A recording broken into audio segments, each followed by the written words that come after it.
warahmatullahi wabarakatuh. Alhamdulillah rabbil alamin.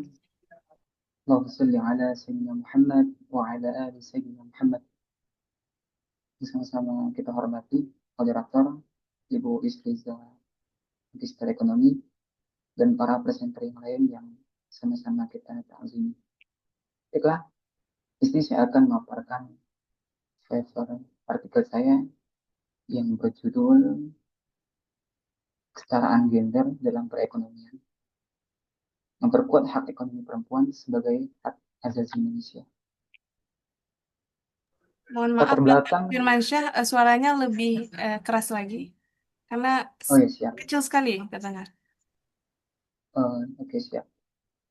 Jadi latar belakang judul yang saya angkat ini bermula dari fenomena yang ada di negara kita, yaitu negara Indonesia, yang mana antara potensi dan realita itu saling bertolak belakang mengenai hak ekonomi perempuan. Mengenai potensi, di sini saya jelaskan partisipasi ekonomi perempuan di dunia pekerjaan, kontribusinya sangat meningkat untuk kemajuan keuangan di negara kita. Dan tetapi realita di lapangan, realita di dunia pekerjaan, realita di masyarakat itu masih terdapat apa namanya eh, diskriminasi oleh golongan-golongan tertentu.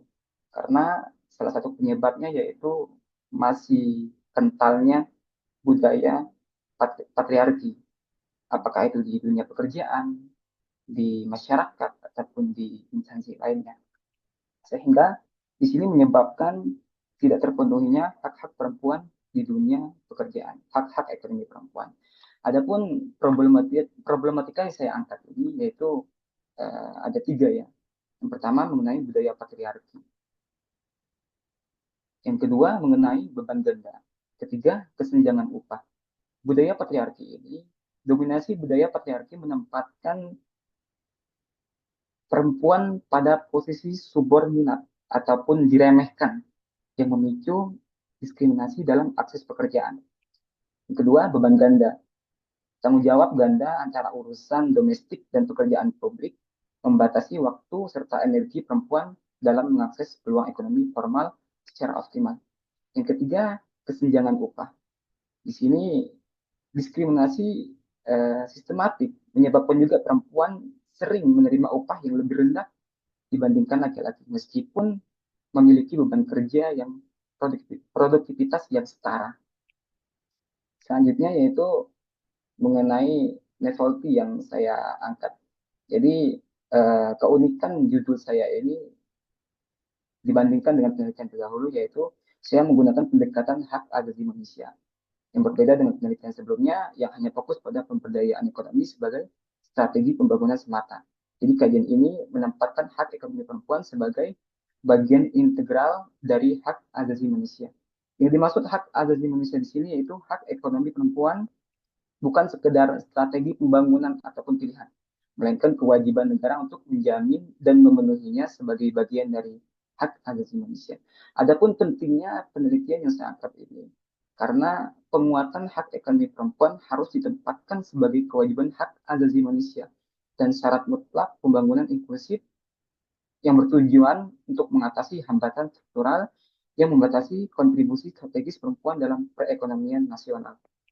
Adapun tujuan penelitian yang sudah saya cantumkan itu, yang pertama tujuan umumnya itu untuk menganalisis kondisi kesetaraan gender dalam ekonomi serta menyoroti pentingnya penguatan hak ekonomi perempuan sebagai bagian integral dari hak asasi manusia. Sedangkan tujuan spesifiknya khususnya yaitu untuk mengkaji strategi dan kebijakan, mengkaji berbagai strategi dan kebijakan yang dapat mendorong terciptanya kesetaraan gender di dalam sektor ekonomi. Adapun rumusan masalah yang saya angkat yaitu ada dua. Yang pertama, bagaimana realitas kendala struktur dan kultural seperti diskriminasi dan stereotip membatasi partisipasi perempuan dalam perekonomian di Indonesia meskipun mereka memiliki potensi yang setara dengan laki-laki. Yang kedua, bagaimana strategi dan kebijakan dapat mendorong kesetaraan gender dengan menempatkan hak ekonomi perempuan sebagai bagian integral dari hak asasi manusia. Adapun tinjauan pustaka yang saya cantumkan itu ada tiga ya. Pertama yaitu mengenai konsep kesetaraan gender, yang mana dapat kita pahami semuanya bahwasanya kondisi laki-laki dan perempuan itu untuk memperoleh kesempatan dan hak-haknya agar mampu berperan dalam kegiatan politik, ekonomi, sosial, dan pendidikan itu harus setara. Tidak ada yang didiskriminasikan. Terus yang kedua mengenai hak ekonomi perempuan. Di sini dapat kita jelaskan yaitu hak ekonomi perempuan di sini merujuk pada kesempatan dan kekuasaan yang sama untuk membuat keputusan ekonomi dan memperoleh manfaat dari kegiatan ekonomi. Ini mencakup akses terhadap modal, aset, pelatihan, serta upah yang setara.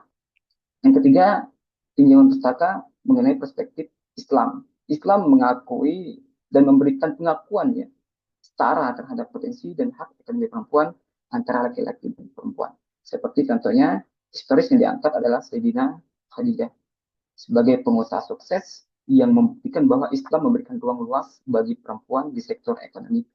Adapun selanjutnya yaitu mengenai penelitian terdahulu.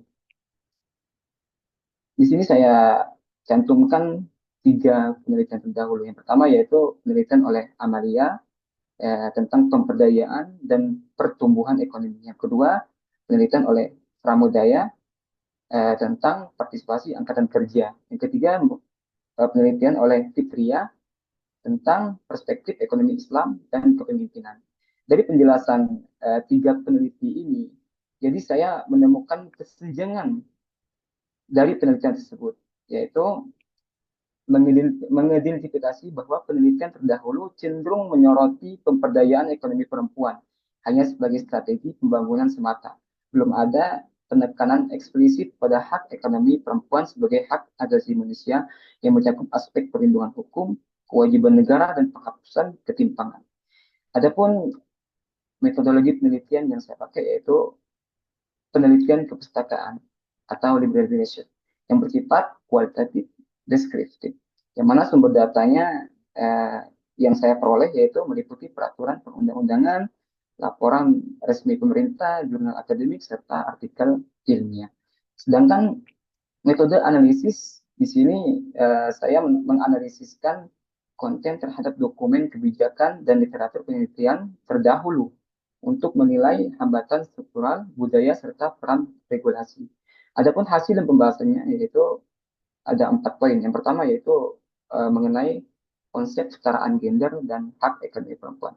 Yang mana yang sama-sama kita ketahui bahwasanya kesetaraan gender itu kesamaan kondisi bagi laki-laki dan perempuan untuk memperoleh hak dan kesempatan berpartisipasi di segala bidang, baik itu politik, ekonomi, sosial, ataupun lain sebagainya.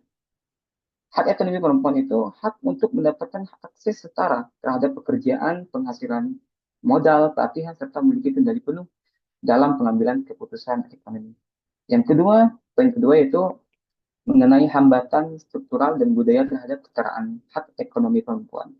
Yaitu hambatannya ataupun problematikanya yaitu ada tiga. Yang pertama yaitu adanya budaya patriarki yang sangat kental, baik itu di masyarakat ataupun di dunia pekerjaan. Yang kedua yaitu beban ganda, yang mana perempuan ini selain mengurus rumah tangganya, selain mengurus keluarganya, suaminya, anaknya, dia juga ikut berpartisipasi kerja di luar rumah.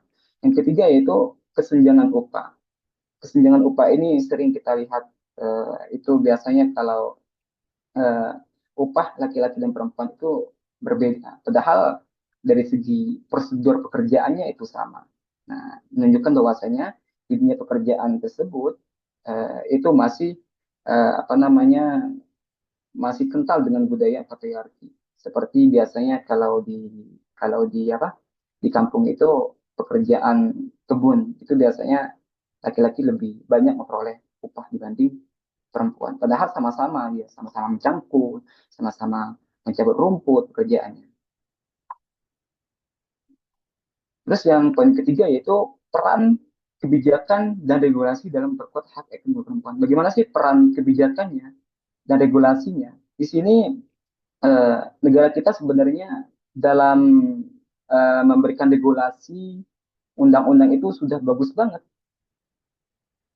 mengenai kesetaraan gender. mengenai tenaga kerjaan. Akan tetapi itu tidak dipraktekkan di lapangan. Itu sangat sayang sekali. Seperti yang saya cantumkan ini, Inpres nomor 9 tahun 2000 yang berisi mewajibkan integrasi perspektif gender dalam perencanaan pembangunan nasional agar perempuan dapat manfaat setara. Dan juga di sini perlu kebijakan yaitu harmonisasi regulasi, melakukan harmonisasi peraturan perundang-undangan dan meningkatkan pengawasan hukum untuk mengatasi lemahnya implementasi perlindungan hak perempuan di lapangan. Jika tiga kebijakan, tiga regulasi, tiga peran ini dipraktekkan, akan berdampak. Implikasinya yaitu kebijakan responsif gender akan terbukti mengurangi risiko kemiskinan dan meningkatkan partisipasi perempuan dalam angkatan kerja yang berdampak pada pertumbuhan ekonomi. Poin yang keempat yaitu strategi pemberdayaan ekonomi perempuan untuk mewujudkan kesetaraan gender dalam kerangka. Strateginya saya cantumkan yaitu ada empat. Pertama, melalui pendidikan dan pelatihan keterampilan. Kedua, advokasi kebijakan responsif gender. Tiga, kolaborasi multisektor. Empat, penguatan kolektivitas perempuan.